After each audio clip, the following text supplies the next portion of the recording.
to understand and manage your stress, you have to understand the body's reaction to it.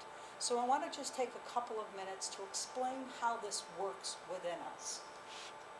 We have something called the fight or flight response.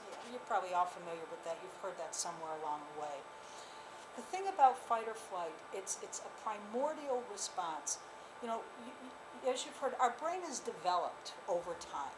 We talk about 3 different regions of the brain. We talk about the reptilian, or the really primordial part of the brain, which is the lower part near the stem. Part of that is called the amygdala. Well, the amygdala is what triggers that fight or flight response, because way back in our evolution, the fight or flight response was important to safeguard our physical survival. So if we met up with one of the lions, the tigers, and the bears, we could either flee or we could fight it off. So it's a primordial response whose main purpose initially was to safeguard our physical survival.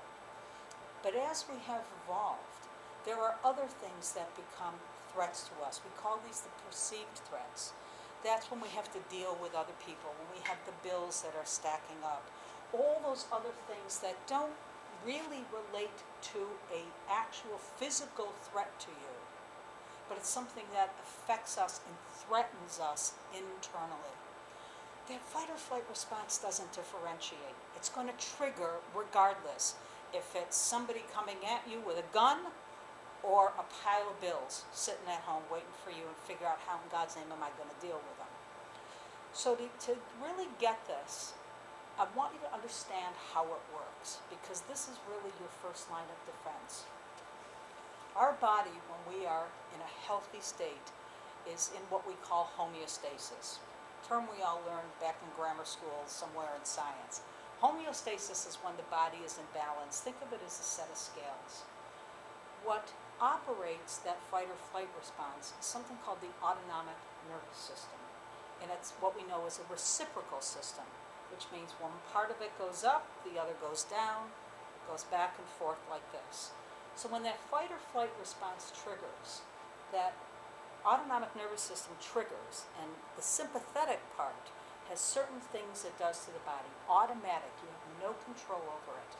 Your ability to produce saliva decreases, your digestion slows down, your muscles get tense, your pupils dilate, your heart starts to beat rapidly, your blood pressure goes up, you get cold, you get clammy.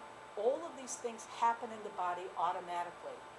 And the reason that happens is that the next step is the amygdala sends a message through other parts of the brain down to the adrenal glands to secrete the stress hormones.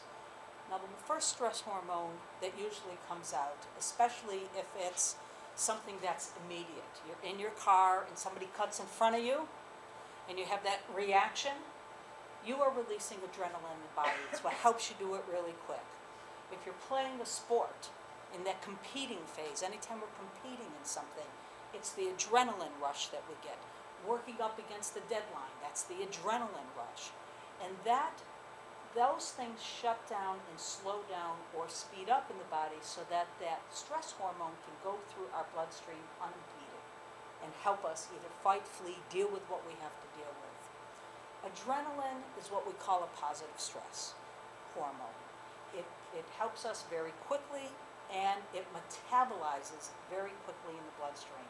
As soon as that deadline is met, the game is over, you've swerved out of the way out of the car, and you're safe, it sets down, and then the parasympathetic system takes over to put the body back into homeostasis. You start producing saliva, your digestion picks up, your heart rate slows down, your blood pressure goes down, your muscles relax. But when we have a lot of stress in our life, and long-term stresses, financial problems that go on, illnesses, caretaking, especially if we're taking care of an elderly parent or a spouse or ourselves or a child, if we're dealing with a lot of stress at work because the deadlines are there and the pressures are there, all of these things which are constantly going on in our life, it's not something that's immediate and ends. What happens is the fight or flight response has triggered, but what the adrenal glands are now secreting is a stress hormone. There's a few of them, but the one most familiar is called cortisol. That doesn't metabolize in the bloodstream very easily. And the more we have stress, think of your body like my water bottle here. When you have ongoing stress, it's like you're squirting a little bit of cortisol into the bloodstream, into the body. And it's going to build up, build up, build up, build up. And if you're not doing things to start to manage that, to help that metabolize, eventually, just like this water bottle is going to overflow, so is your body. Your body's going to start to break down. And that's how we get illnesses that affect our autonomic nervous system, our hormonal system, and our immune system. Stress is linked to all leading causes of death. We know this. It's the relation to heart disease, to hypertension, to people who have autoimmune diseases.